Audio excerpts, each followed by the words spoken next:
এদিকে তীব্র শীতে বিপর্যস্ত হয়ে পড়েছে দেশের বিভিন্ন জেলার জনজীবন। শীতজনিত রোগে আক্রান্ত হচ্ছেন অনেকেই। এর মধ্যে পাবনা, ঈশ্বরদী সহ আশপাশের এলাকায় 9.3 ডিগ্রি সেলসিয়াস, চুয়াডাঙ্গা ও কুড়িগ্রামে 10 ডিগ্রি সেলসিয়াস তাপমাত্রা রেকর্ড করেছে জেলা আবহাওয়া অফিস।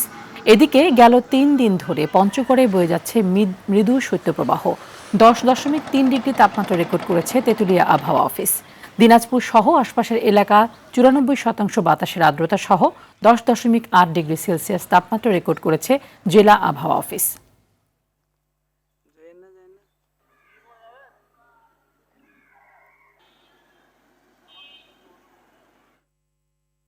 এই মুহূর্তে কুড়িগ্রাম থেকে সরাসরি যুক্ত হচ্ছেন সহকর্মী আব্দুল কুদ্দুস চঞ্চল। চঞ্চল, কুড়িগ্রামে শীত কেমন অনুভূত হচ্ছে? কত ডিগ্রি সেলসিয়াস রয়েছে এখনকার তাপমাত্রা এবং শীতজনিত রোগে যারা ভুগছেন তাদের কি অবস্থা?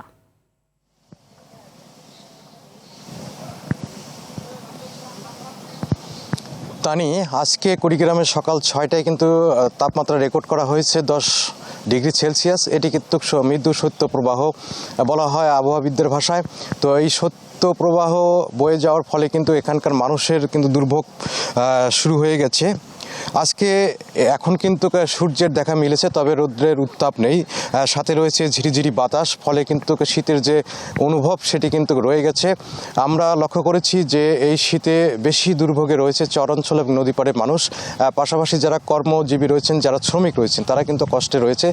এই শীতকে উপেক্ষা করে আপনাকে যদি একটু দেখাই যে চরাঞ্চলের মানুষ কিন্তু কাজে যোগ দিয়েছে এবং তারা ক্ষেত খামারে কাজ করছে। আমরা এখানকার মানুষদের সাথে কথা বলে যেটি জেনেছি যে তারা সন্ধ্যার পর হতেই কিন্তু তীব্র শীতে কষ্ট ভোগ করেন এবং অতি কষ্টে রাত পার করেন এবং সকাল হলেই তারা কিন্তু খড়কুটো জ্বালিয়ে শীত নিবারণের চেষ্টা করে।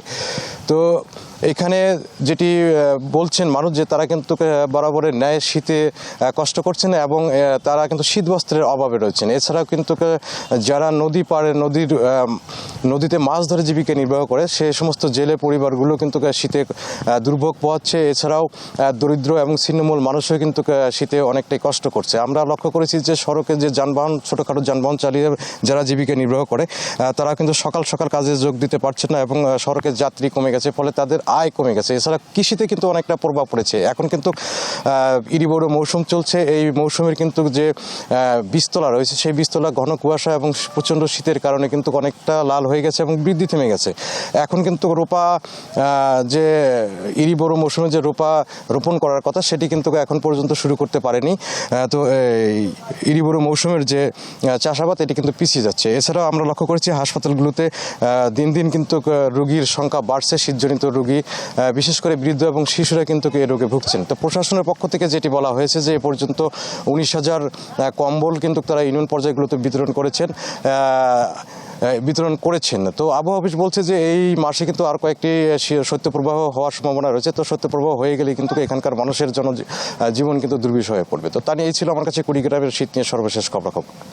ধন্যবাদ আপনাকে।